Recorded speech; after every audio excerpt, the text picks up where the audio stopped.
Update. Welcome to BDF44's channel. I'm BDF44. Hey, Bron is essentially saying I just read a quote and I only got 13 minutes to talk because I forgot to create space. In fact, other videos are still uploading, so it doesn't matter. Either way, the point is, Bron is telling everybody right now that he did not have an evaluation date today. Nothing is set in stone. He speaks for himself. They're working around the clock, 3 times a day, 24/7 to try to get this foot in order, and they're gonna be back when he's ready. But as far as the sources, when you tell them sources, he speak for himself. Ain't none of that happening. So that's what I'm telling y'all. Brian let us know straight from the horse's mouth. He tweeted this 36 minutes ago that he did not have an evaluation. The target date that we're thinking about with 3 games to go is not the real thing. He could come back sooner. He could come back later. He can come back not so much. So we better keep winning games either way. What I hope this means is that he's trying to come back sooner. That's what I think this means. I don't think it means that he's going to take his time and come back with 3 games left in the season. I think this is him saying, brother, they talking about trying to not have me play, and I'm probably trying to come back in the Chicago games.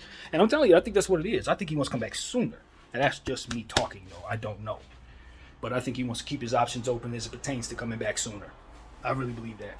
I think we're seeing right now the Los Angeles Lakers organization and the players appear to have a difference in opinion in regards to playing injured. That's what we're seeing. Anthony Davis has had some static with the Laker organization, wanted to play in the Rockets game. Now he's getting blamed for not playing in the Rockets game when he clearly told us all he wants to play. We ain't believe him for some weird reason. The front office clearly told us that was their decision for him not to play. Everybody said, yeah, but he's still supposed to play. I don't know. Point is, that happened. Now this. Now, the organization didn't likely release the information on the date being the evaluation date today. I don't know that he's implying that our organization should be blamed for why this information's out there. He's essentially saying, whoever your sources are, media, no, ignore those, basically, So he's essentially saying the media found a way to get this information without it actually being confirmed by him.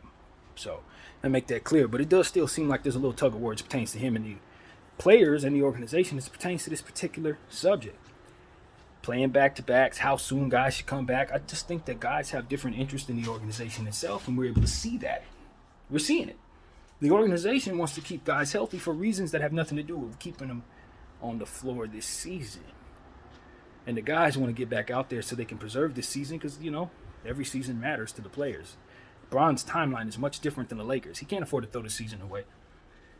So in my mind, judging if I were in his shoes, I'm trying to come back sooner. I don't run into the tunnel 3 days ago for me to tell you that I'm coming back 3 games before the end of the season when we may not even be mathematically there. Now, that doesn't mean that's not what I plan to do, but it does mean that's not what I'm going to tell you. Why? For one, I don't want those last 3 teams knowing I'm coming back. For sure. Give them more things to think about rather than just one, strategically. 2, maybe I'm not going to be ready by that day. People are going to be kicking my butt. I told them I was going to be there, or rather you told them I was going to be there, and now I didn't confirm, or rather deny when I don't show up because I'm not ready. That's the worst blowback ever. So that's definitely why you need to speak up, because if he didn't confirm this, it's going to be him getting the blowback as if he did.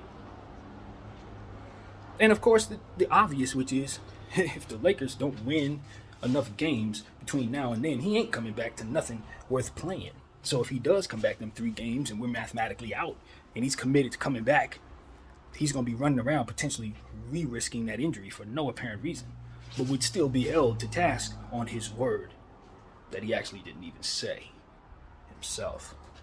So yeah, this is exactly what he should have did. You got to let them people know that your intentions may not necessarily be what the sources said it was, because there's a million different reasons why you don't need anything confirmed before you actually know. If the thing ain't 100% healthy, then why would he know he'd be back by then anyway? Regardless of what it is, I think he wants to do. So yeah, I believe LeBron James is a competitor. I believe he believes his team can win. And I believe he probably thinks if things go wrong, which they can between now and then, that he'll probably need to come back sooner if he wants to make any of this make any sense at all. And I know he does. Anthony does too. That's why he's out there right now, and not resting his foot or getting surgery. So, you got to think about the other guys sacrificed as well. You see, Austin Reeves step forward. Now you want to see your brother get paid. So you got to make sure you get back on the floor to make sure that the free agents on the team get their bag, especially a guy like Austin who's stepping forward, or a guy like Schroeder who's been waiting on this for 3 years. So these are the type of things you already know. Like, as a Laker fan, I know these things. I'm pretty sure Bron's thinking these things as well, amongst other things that matters most, including him winning a championship right now, while he has an opportunity to with a good team. So this is real, man. This is real. And I just think this goes back to wondering why information is released. And I just say to the organization, just to cover our backside, let's consider not letting people know what we're doing months ahead of time or weeks ahead of time. I just don't think it helps us. It brings me back to the how much does the other guy have to prepare for. If I know LeBron's playing, then that means I only have to prepare for him playing. But if I don't know if he's playing, or I think multiple guys aren't playing, it's going to give me about 4 or 5 different plans I have to master. And so I like the idea of keeping people on their toes about everything that has to do with what we're going to be doing on the basketball floor. I personally wouldn't really want people to know what my starting lineup is until the tip-off, to be honest with you. But that's just how I strategize, because I think that way. I don't want nobody to have any preparation for what I'm doing. I want you to be caught off guard by stuff that you may think is coming. But you have so much else to consider that you don't know which one's coming. And that's what it's about. That's what it's about, man. You got to stay as unpredictable as possible in sports. It gives you the upper hand. So nobody should know who we got coming out on the floor. Nobody should. Not really. So that's also part of it, man.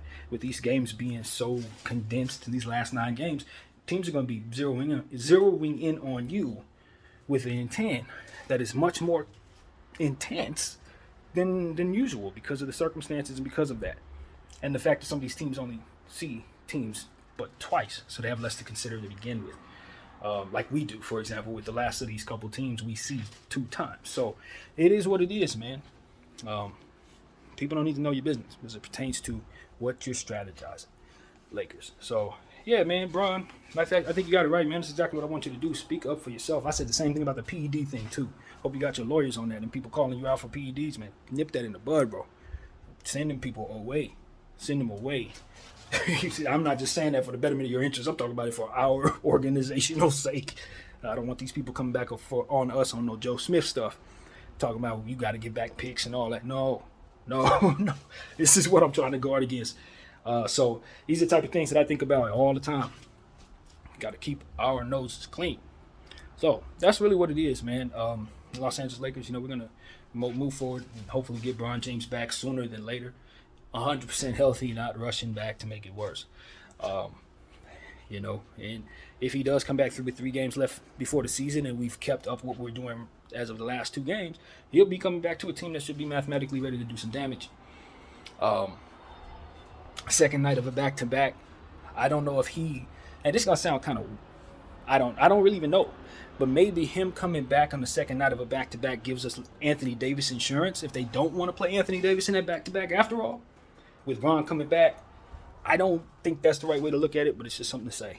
So that's something to say. He would be coming back on the second night of a back-to-back. So, yeah. Either way, I got about 5 minutes left to speak before this thing runs out of time, but all in all, I didn't really have much more to say than that. I wanted to address it and let everybody know what the news was in Bron, and let all of us know that last video I made about his timeline, that's not accurate according to him. Right out of his mouth. He don't have no date, but he's working hard to get back. So he'll be back when he's ready, when he's able to. So that's what it is, man. BDL 44. I'll take you off watching. Out.